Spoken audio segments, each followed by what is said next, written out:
Hey everyone, it's Justine. Welcome to my 50,000 subscriber celebration. I'm so excited to have reached this milestone and I couldn't have done it without you. So thank you so much everyone for watching my videos and subscribing to my channel. I am giving away 5 $50 gift certificates in celebration today. If you leave a comment below, the more videos you comment on, the bigger chance you have to win. And you can win a $50 gift certificate to your choice of Ellen Hudson or scrapbook.com. Now, I wanted to give you a little bit of information about the hops. So I have asked my crafty friends to pick their favorite technique in card making and give you a couple of ideas on how you could make cards using that technique. And so once you go through the whole hop, you'll probably have around 50 card ideas depending if everyone gets me their videos in time. I'm so excited for this hop and we have the giveaways and it's going to be super fun. Now, what this was inspired from is my Technique Resource Binder class, which you can sign up for at any time. What it is it's creating your own resource binder filled with technique ideas so that when you sit down in your craft room and you don't know what to do, you can pull out your resource binder and be inspired. And this class is completely tailored to your supplies and the supplies you have in your craft room. So really, really cool class. Everyone's enjoying it so far, and it's at a really amazing price. So thank you so much, everyone who signed up so far, and don't forget you can sign up at any time. So let's get started in today's card. My favorite technique of all time is just simple stamping. I love what you can do with stamps, so I decided to use the Wreath Builder stencil as well as the Mandala Maker stamp from Gina Designs to show off my favorite stamping techniques.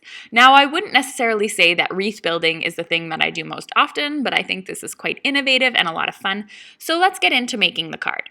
The idea of the Wreath Builder stamp is to allow you to stamp in a perfect circle every time. The stencils were originally designed to fit square cards, but as you can see, I'm using a 4x5¼ inch card, and you just kind of need to make sure that it stays in the two corners of the stencil at all times at the top, and you're pretty much good to go. You just continue rotating it and you put it in each one of the corners.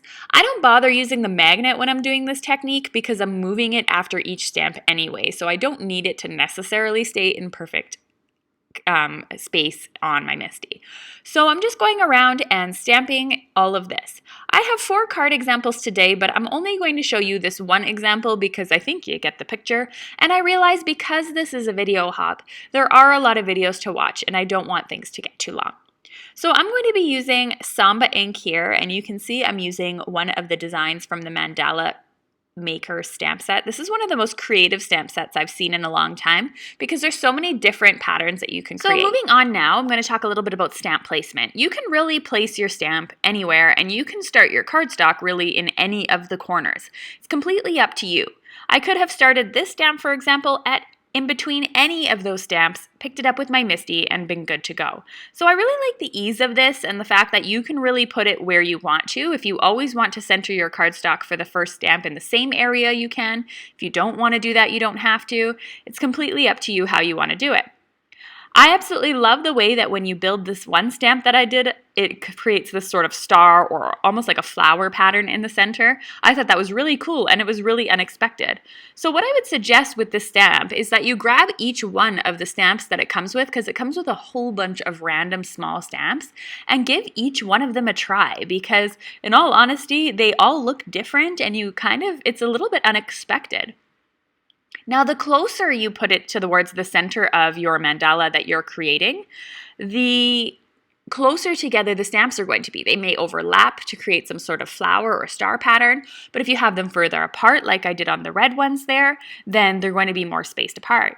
If I had placed this red stamp, for example, that I stamped in the Samba ink, a little bit closer together, they would have formed an overlapping flower.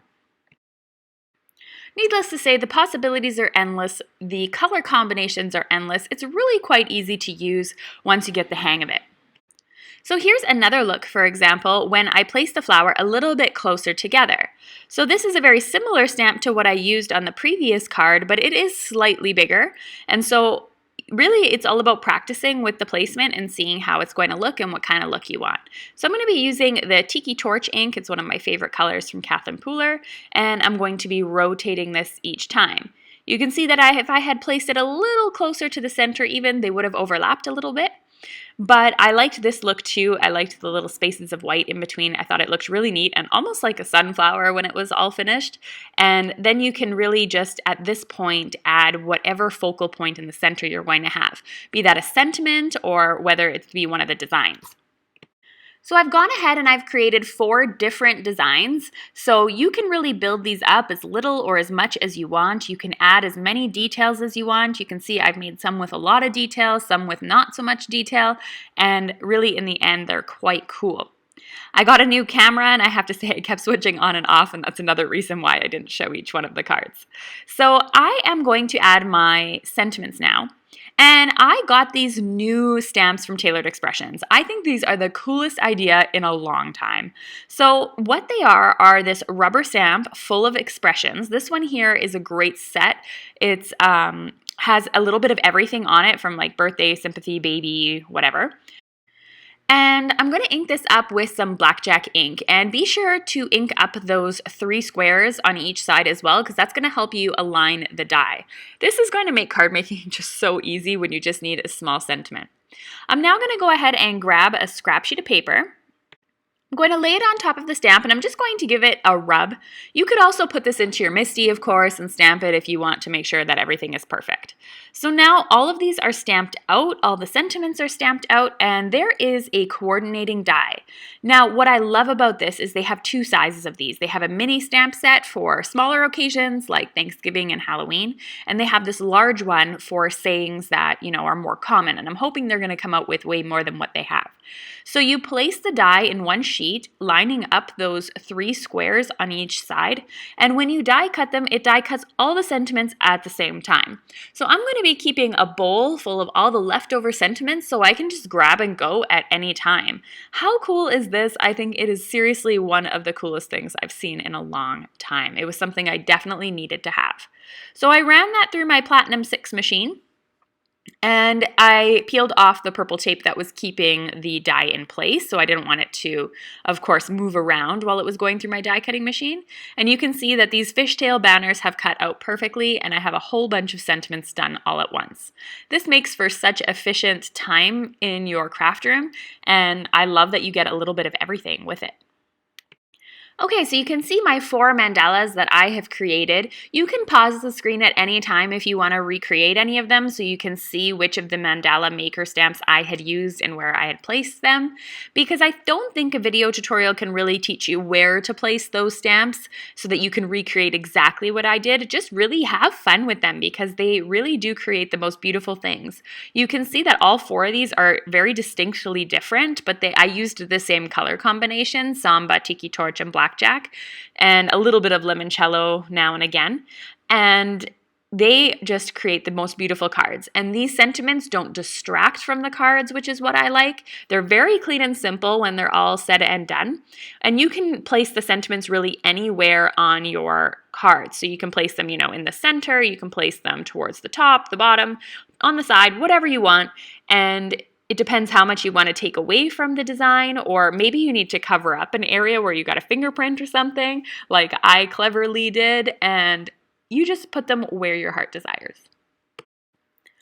Overall, I couldn't be more happy with the stamp and, the Wreath Builder stencil. It really creates so many different options, and I absolutely love it. And recently in the class, we had talked about Wreath Builder stencils in my Technique Resource Binder class, so I thought it was perfect to add these.